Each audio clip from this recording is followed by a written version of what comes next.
Bom dia, turma, tudo bem? PET 3, semana 1, para o primeiro ano de ensino médio. Nessa semana nós iremos trabalhar a transformação da matéria, desenvolvendo conteúdo a respeito de modelos atômicos. Durante o PET 3, nós estaremos trabalhando com 4 modelos atômicos diferentes, começando na semana 1 com o modelo atômico de Dalton. A respeito do modelo atômico de Dalton, o que nós realmente iremos trabalhar? De uma certa forma, nesse modelo atômico de Dalton, nós iremos destacar a transformação química da matéria, transformação química dos materiais, voltando à compreensão da participação, dos átomos, que de certa forma são as partículas principais da formação das substâncias químicas, tá? E visando a explicação traduzida por Dalton para essas transformações. Ele que de certa forma trouxe aí evidências mais fortes a respeito de que as transformações químicas de certa maneira vinham a partir de átomos, que eram componentes das substâncias químicas que constituíam todo tipo de material. Bom, a partir do estudo de John Dalton, ele elaborou algumas observações mais particularizadas a respeito das substâncias químicas. Durante a discussão a respeito de substâncias químicas, nós vamos falar de dois itens que vocês já estudaram lá no nono ano, substâncias simples e substâncias compostas.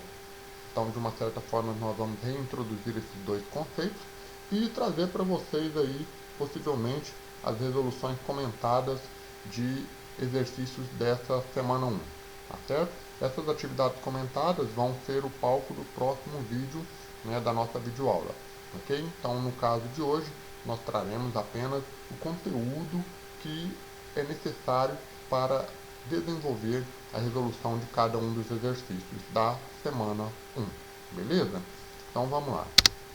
Para o desenvolvimento a respeito do conteúdo sobre transformações químicas, né, voltada para o desenvolvimento da ideia de que átomos, eu trago para vocês aqui 3 conceitos de suma importância.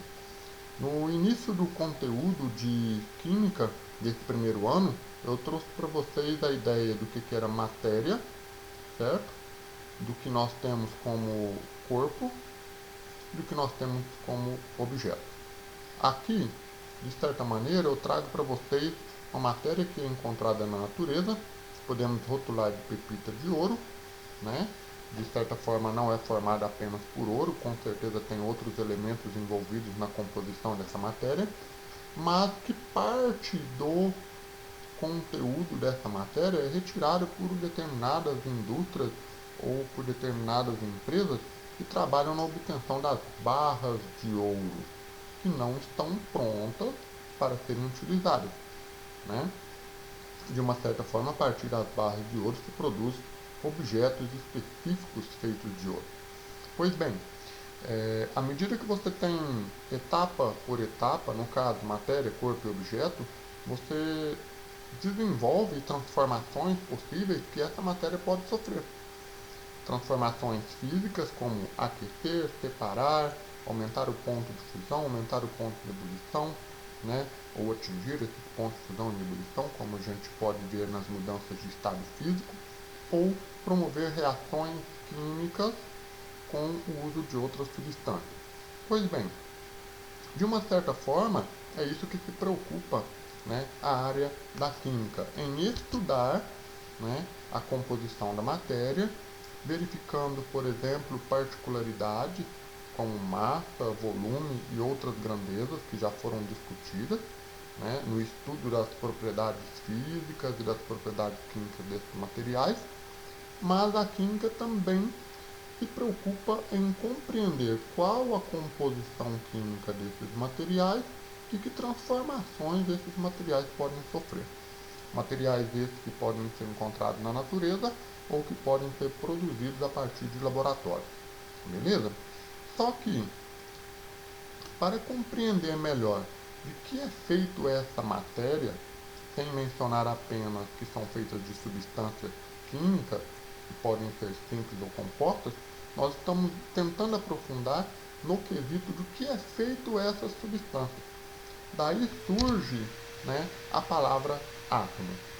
Historicamente, a palavra átomo ela foi proposta como um termo já há muitos e muitos séculos atrás, especialmente anos antes de Cristo. Dentro da história do desenvolvimento dessa palavra, surge a figura de pensadores, né, de filósofos gregos, que aí tem um destaque para Leucipo e Demócrito, né, conforme podemos ver aqui nas duas imagens, né, que eu utilizei para representar tais pensadores, e que eles mencionavam que à medida que você tem um objeto retirado da natureza, que você consegue quebrá-lo até um ponto que você não consegue quebrar mais.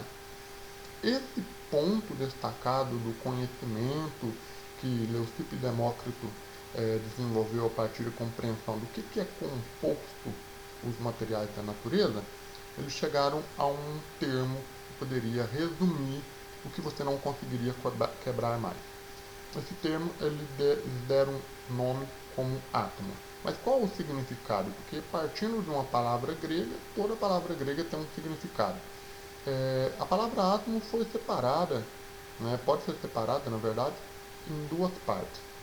O A, que é significado de negação, ou seja, não, né, e o termo tomo, ou tomos, que vem da origem grega, que significa algo que não pode ser cortado ou que não pode ser dividido. Né? Tomo quer dizer corte ou divisão. Aí você junta as duas partes, não cortável, não divisível. Beleza? Então, mesmo sem saber o que era esse átomo, a partir do momento que você consegue cortar, mas vai chegar num ponto que você não consegue mais, chega-se no ponto denominado de átomo. Ok? Então, essa história de desenvolvimento da palavra átomo vem já de anos, né, séculos antes de Cristo. E no decorrer desses séculos antes de Cristo, muitos personagens diferentes apareceram, muitos cientistas, muitos pensadores, muitas pessoas interessadas no desenvolvimento dessa palavra, no conhecimento do que é, do real significado, onde ela poderia ser aplicada, surgiram.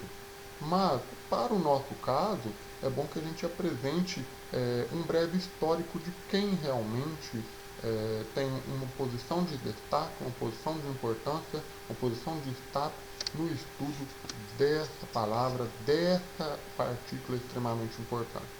Então, se a gente olhar pelo material do PET, além de ter a figura de Leucipo e Demócrito citado, também tem a figura de uma outra pessoa que surge séculos e séculos mais adiante.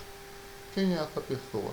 A pessoa do qual nós estamos falando aqui, né, para complementar todo o slide, é John Dalton, um cientista inglês, né, do século XVII, que de certa forma traz aí muitas informações importantes a partir de estudos que o mesmo realizou, voltando à observação não só do material, mas a observação de transformações químicas que um material pode sofrer.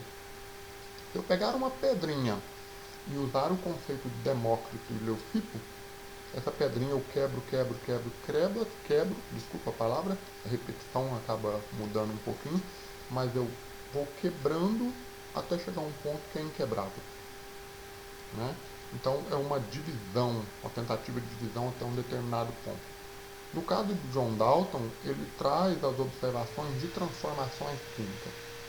Ele traz também o conhecimento de que existiam elementos químicos distintos, já no século XVII. Muito antes do século XVII já se conhecia elementos, mas aqui ele traz a ideia, né, de que o átomo, lá de Leucipo e Demócrito, ele é uma determinada partícula que compõe as substâncias de uma reação, de uma transformação química.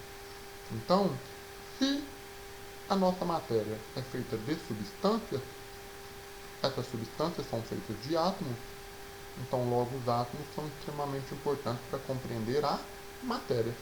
Por isso que ele traz uma frase que eu tirei do material do PET para que a gente possa, de certa forma, entender melhor. Todo e qualquer tipo de matéria é formado por partículas que não conseguimos enxergar, que não conseguimos dividir. Essas partículas indivisíveis deram o nome de átomos. Né? Então ele já pega uma ideia lá de Leucipo e Demócrito e tenta aperfeiçoar com o conhecimento da época. Detalhe, esse modelo de Dalton ele foi construído para aperfeiçoar, melhorar as explicações a respeito da lei de Lavoisier e a lei de Proust. A lei de Lavoisier e a lei de Proust foram leis que nós estudamos no PET 2, na semana 3 e na semana 4. Tá certo? Então, é uma continuidade, uma sequência do conteúdo. Nós não podemos deixar de lado. Então, eu tenho aqui, na segunda parte, né, aqui eu tenho uma equação. Que equação é essa? Eu tenho, de certa forma, alguns reagentes, é bom que a gente lembre, né? E esses reagentes estão dando origem a um determinado produto. Detalhe, cada bolinha refere-se a um átomo, segundo Dalton. Eu tenho um átomo de oxigênio, tenho dois átomos de hidrogênio, que, reagindo entre si, formam uma molécula de água. A molécula de água é formada pela junção desses três átomos envolvidos na reação. Detalhe, não somente o modelo de Dalton explica a existência de átomos, mas ele também usa a quantidade de cada átomo em termos de massa para explicar o que? A lei de Lavoisier, para reforçar essa lei de Lavoisier. Tá certo? Ele trouxe alguns conhecimentos de medidas de quanto, em valor numérico, cada átomo poderia ter. Por exemplo, ele traz aí na descrição de estudos de longos, de anos e anos atrás, né, que o átomo de oxigênio poderia ter um valor de massa. O átomo de hidrogênio também poderia ter um valor de massa. Nesse caso, como eu tenho dois átomos de hidrogênio, seu valor de massa total é 2. Então, se eu tenho massa de oxigênio e massas de átomos de hidrogênio junto, quando eu pegar o total de massa, 16 mais 2, o que eu vou ter? 18. O que isso implica? Se eu tenho 18 gramas de reagente, ou 18 gramas, aspas, de átomo, segundo o modelo, eu teria que ter 18 gramas também, né, em termos de massa de átomos nos produtos. E isso é o que acontece. Então, unindo o modelo de Dalton às explicações de Lavoisier, que acabam sendo comprovadas, né, a partir dessa observação de John Dalton. Comprovado o quê? Que a massa total dos reagentes, proveniente da massa de átomos, é igual à massa total dos produtos, proveniente da massa dos átomos dos mesmos elementos reagentes que estão contidos nos produtos apresentados. Tá certo? Então, para dar continuidade a essa discussão, que de certa forma contribui aí para o entendimento da lei de Lavoisier, John Dalton aproveitou o fato também para a lei de Proust. Olha só, o que ele usa para explicar a lei de Proust? Os mesmos critérios em relação, né, à lei de Lavoisier. Quais são os critérios? Indicar os átomos, onde eu tenho aqui, por exemplo, átomos de oxigênio em vermelho e átomos de hidrogênio nas bolinhas cinzas. Átomos de oxigênio, átomos de hidrogênio. Então eu estou desenhando aqui para vocês observarem que nós temos duas repetições a respeito da molécula de água. O que acontece com essa molécula de água eu não sei dizer para vocês. Eu sei me informar, né, que provavelmente as moléculas de água estão passando por uma transformação onde elas se separam nos seus elementos. Por quê? Por que fazem a separação? Porque aqui eu tenho uma setinha que já está indicando a transformação, eu tenho as bolinhas cinza separadas, que são os átomos de hidrogênio. Então eu tenho hidrogênio ligado a hidrogênio, que na verdade são duas repetições, e tem átomo de oxigênio ligado a átomo de oxigênio. Ou seja, existe uma transformação separando os átomos dos elementos componentes da molécula de água. Detalhe, nessa primeira reação que a gente pode ver aqui, eu tenho duas moléculas de água produzindo duas moléculas de hidrogênio, mais uma molécula de oxigênio. Professor, e se eu propor uma segunda reação com os mesmos reagentes, mas ao invés de usar duas moléculas de água, eu use o dobro, que são 4 moléculas de água? O que eu posso ter de produto? Bom, a lei de Proust explica isso, que à medida que você tem uma reação base, né, uma reação inicial, e que você dobra ou usa metade, essa proporção, dobrar ou usar a metade, será utilizada para os demais componentes, seja reagente, seja produto, como a gente calculou na semana 4 do PET 2. Tá certo? Então veja, se eu dobro a quantidade de reagente, então eu tenho que fazer a multiplicação por 2. Aqui então, eu multiplico pelo mesmo fator, né? Então se eu vou multiplicar lá por 2, 2 vezes 2, 4. 1 vezes 2, 2. Ou seja, essa explicação que Proust traz, Dalton também utilizou. Por quê? Porque se eu dobrar a quantidade de moléculas, eu vou ter o dobro de átomos componentes da molécula. Se eu dobrar a quantidade de moléculas de hidrogênio, eu vou ter que dobrar a quantidade de representação na forma de moléculas. Né? Em cada molécula tem ali um conjuntinho de átomos do elemento químico. Por isso que ele respeita esse quesito. Proporção constante. Beleza, pessoal? Então, o modelo atômico do John Dalton traz aí coisas muito importantes para a gente entender diretamente a lei de Lavoisier e a lei de Proust. Mas vejam bem, estamos usando círculos com cores diferentes, né, para átomos de elementos diferentes. O círculo vermelho, átomo de oxigênio. O círculo cinza, átomo de hidrogênio. Essas cores, pessoal, não são características dos átomos desses elementos. Essas cores são apenas para representar, são cores fantasia para diferenciarmos cada um deles. E perceba uma coisa, o átomo de hidrogênio, segundo a observação aí da imagem, o que nós temos? Ele é menor do que o átomo de oxigênio. Essas características de tamanho também foram consideradas em estudos aprofundados pelo modelo de John Dalton. Para aprofundar um pouquinho mais, o que nós temos a partir de agora? Ó, que dizer que todo e qualquer tipo de matéria é formado por partículas indivisíveis, chamadas átomos. Isso a gente já havia, né, discutido. Mas enfim, o que nós temos agora? Que o modelo atômico de Dalton ele não se aplica somente ao entendimento de transformações químicas. Ele se aplica também ao entendimento da composição da matéria existente na natureza.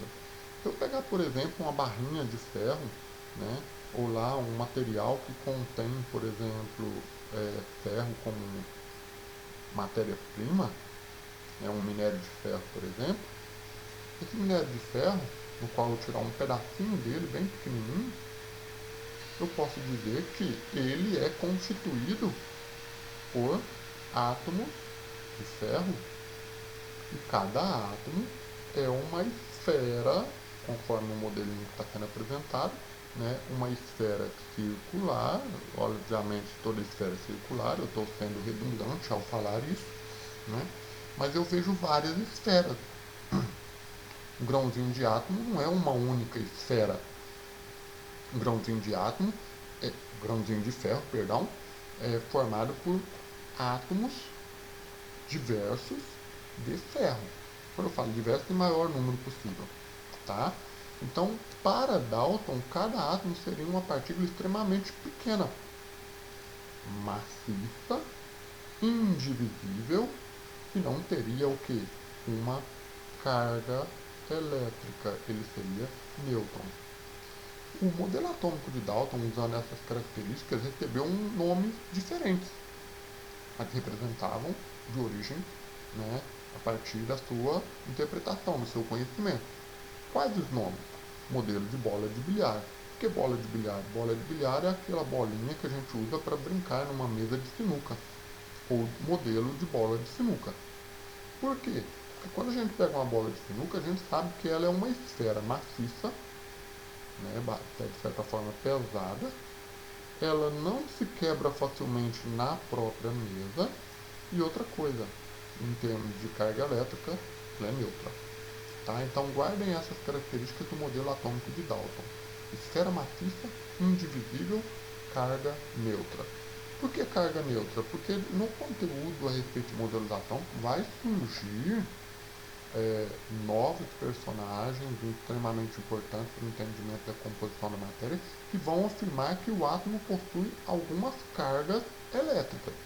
Mas para Dalton não havia carga alguma. Beleza, pessoal? Então, para dar continuidade, o que eu trago para vocês?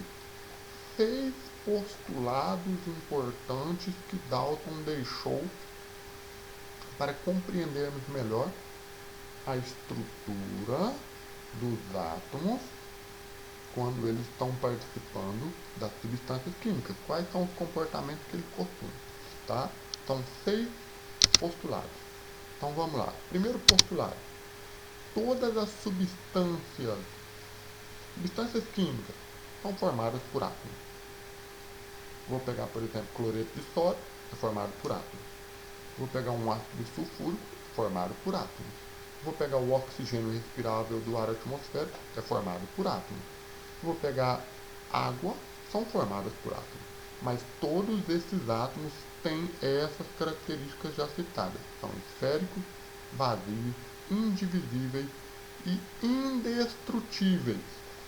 Eu não consigo destruir o átomo.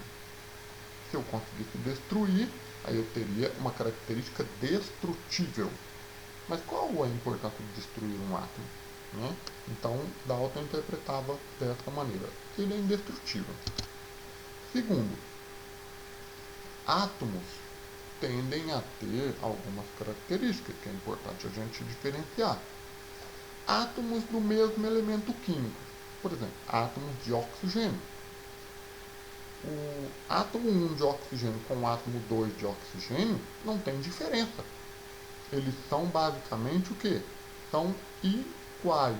Por exemplo, eu vou usar aqui um círculo vermelho. Eu vou usar um outro círculo vermelho para representar o que? Átomos de oxigênio. Na interpretação de Dalton, os átomos de oxigênio são iguais. Em que tipo de quesito? Tamanho, desconsiderando o desenho que eu fiz, tem tamanho diferente, tá? E massa. Mesma massa para átomos. Agora, se você ponderar que tem átomos de elementos químicos diferentes, por exemplo, se eu colocar aqui átomos de oxigênio, eu vou mudar um pouquinho a cor, pessoal, só para fazer referência, tá? E que eu tenha, por exemplo, átomos de hidrogênio, conforme o desenho anterior, tentando ilustrar aí a molécula de água, o que eu posso observar? Que eu tenho átomos de elementos diferentes. Ele tem tamanho e massa diferentes. Pelo tamanho, o átomo de oxigênio é maior do que o dos hidrogênio, pelo desenho que eu fiz. E provavelmente, se ele é maior, provavelmente ele é o que? Tem maior massa. Beleza? Então vamos diferenciar essas características de maneira mais simples. Tá bom? Olha só, mais 3 postulados importantes. Quais são os 3 postulados adicionais? Postulado 4, 5 e 6. Postulado 4. Substâncias compostas são formadas por átomos de 2 ou mais elementos químicos. O que são substâncias compostas?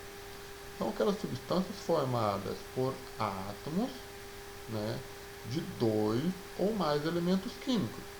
E dessa maneira, então eu tenho que usar cores diferentes. Tá? Então eu vou identificar aqui, ó. um átomo azul, um átomo vermelho. Que exemplo que eu poderia dar para isso daqui? Eu vou usar cloreto de sódio para representar. Eu tenho um átomo de sódio e um átomo de cloro. Eu posso usar também, por exemplo, outra forma de representação que contém dois átomos. Melhor, dois átomos ou mais de elementos químicos. Então vamos lá. Eu vou colocar aqui no caso o vermelho, tá? E vou mudar a cor para azul novamente. Vou acabar montando aqui para vocês a representação da água. O que eu tenho? H2O. O que isso quer dizer?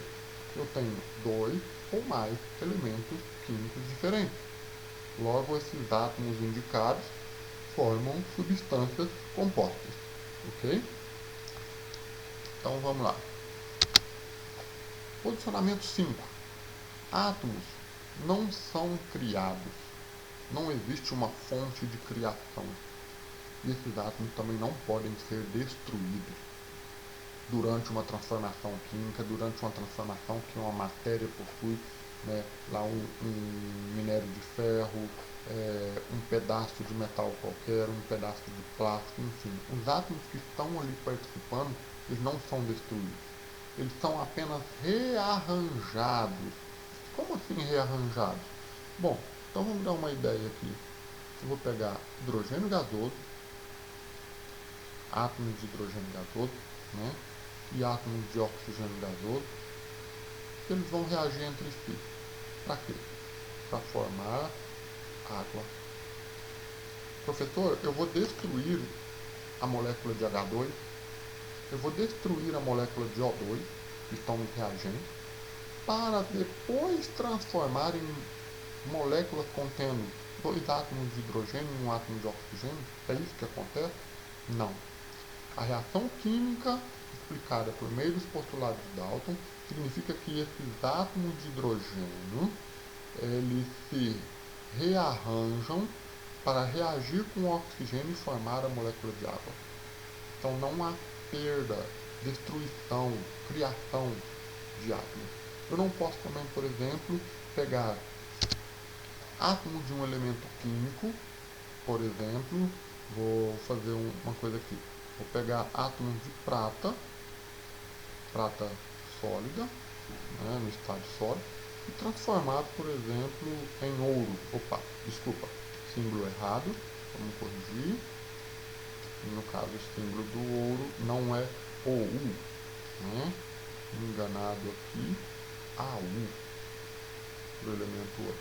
Ou seja, eu não posso pegar um átomo de elemento químico e transformar em átomo de elemento químico diferente. Isso, na ideia antiga da história da química, chama transmutação. Isso não existe. Tá certo? De uma maneira que possa ser a partir de transformação química. Certo, pessoal? Então, vamos ponderar isso daí dentro do postulado de John Dalton. Tá? Isso serve para explicar com muita facilidade a separação das substâncias em duas classes básicas e importantes para a gente distinguir. Vejam bem, eu tenho aqui um conjunto de informações muito importantes que nós vamos fragmentar. Primeiro, pelo próprio título: substâncias simples, substâncias compostas. Isso é muito importante a gente usar critérios, saber usar esses critérios para separar. Veja bem, vou iniciar pela imagem que nós temos aí. Na imagem nós temos um copinho de água e uma imagem puxada de dentro para fora, indicando o mundo microscópico dessa água, as moléculas de água em movimento. Podem observar que nós não temos aí evidência de uma substância diferente do que a água. Nós temos bolinhas vermelhas rodeadas de duas bolinhas azuis. O que isso significa? A fórmula química da água, né? A composição química da água. E é extremamente importante entender que todo material, toda matéria, ela possui moléculas de uma determinada substância. E como nós temos aqui dentro desse espaço apenas moléculas de água, poderíamos julgar que temos o exemplo de uma substância pura definida pela presença de moléculas apenas daquela substância.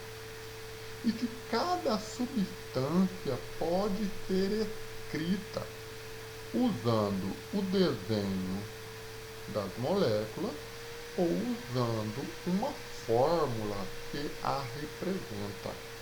Tá certo, pessoal? E no caso de fórmulas, é preciso tomar cuidado, porque quando fazemos a leitura dessa fórmula de H2O, podemos dizer que temos dois átomos de hidrogênio com um átomo de oxigênio, ok? Porém, existem diversas maneiras de apresentar fórmulas que devemos tomar cuidado. Por exemplo, quando escrevemos apenas o símbolo H, eu vejo lá o símbolo H escrito num exercício, num caderno, numa atividade. O que eu tenho que entender? O símbolo H sozinho, sem nenhum número escrito ali acima ou abaixo, significa que aquela representação, aquela fórmula, é para identificar um átomo de hidrogênio. Agora, quando eu tenho um numeral antes do símbolo, como no caso do 2, significa que eu tenho dois átomos de hidrogênio, ok? Então, até então, estou falando de átomos de forma separada. Agora, esse mesmo número 2 pode ser apresentado aqui no segundo quadrinho de uma forma diferente. Não antes do símbolo, mas depois do símbolo de forma subscrita. O que isso significa? Eu já não tenho mais o conceito de átomo. Eu tenho o conceito de que tenho dois átomos de hidrogênio ligados. Logo, isso forma uma molécula, certo? Então, veja bem, mas professor, onde é que tem esse número 1 para exemplificar uma molécula?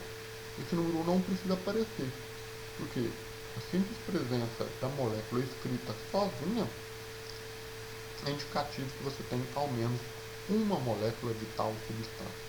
Agora, se vier um número diferente aqui, ó, 2, 3, 4, 5, 6, que é algo que vai ocorrer com muita constância a partir de agora, né?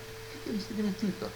Significa que você tem 3 partes de H2. Mas quando eu falar a palavra parte, eu estou fazendo referência à palavra molécula. 3 moléculas de hidrogênio, ok? Isso aí é extremamente importante para a gente diferenciar. Então, pessoal, para aperfeiçoar essa questão de substância simples e substância composta, veja bem a separação que nós temos aqui. Temos que entender átomos e temos que entender moléculas. Mas esses exemplos são mais fáceis para que a gente possa representar. Nesse primeiro slide, eu trago exemplos de substâncias simples, como é o caso do gás hidrogênio, formado por um elemento químico, mas que contém dois átomos desse mesmo elemento. Gás oxigênio, formado por um elemento químico, mas que contém dois átomos de oxigênio. Gás nitrogênio, um elemento químico, dois átomos de nitrogênio. E o gás ozônio, um elemento químico, mais três átomos de oxigênio. Veja bem, substâncias simples são aquelas substâncias formadas por um elemento químico, com dois ou mais átomos dele. Correto? Isso aí vai ser muito importante, pessoal, para resolver os exercícios desta semana. Tem 2 ou 3 exercícios pedindo a distinção, se é átomo, se é molécula, qual é a quantidade. Então, aprendam a fazer leitura e diferenciação, se é simples ou se é composta. Isso aí é extremamente fácil, vocês já estudaram lá atrás, tá? No caso que eu quero dizer, no 9º ano, tá bom? Então, para dar continuidade, olha só, substâncias compostas. O que eu tenho aqui de substância composta? Por exemplo, o ácido clorídrico. Então, para representar aqui ficar certinho, pessoal, faltou aqui o L. Por quê? O ácido clorídrico é formado por hidrogênio e cloro, enquanto o cloreto de sódio, NaCl e cloro. Ok? E o que você tem além do mais?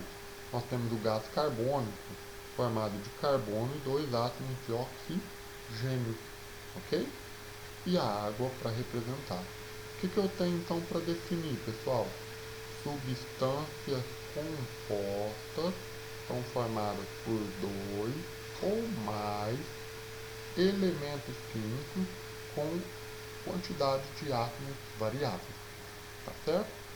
Então, pessoal, esse é o conteúdo para a gente revisar hoje, tá? A gente deveria trabalhar mesmo a definição do modelo de Dalton, mas o modelo de Dalton traz aí uma série de informações adicionais para entender as transformações químicas. Eu espero que esse conteúdo tenha sido útil para vocês, tá? Não deixa aí de dar contribuição nessa videoaula, tá certo? E espero vocês para a próxima aula, que no caso será a videoaula com relação à resolução dos exercícios, beleza? Então, bons estudos!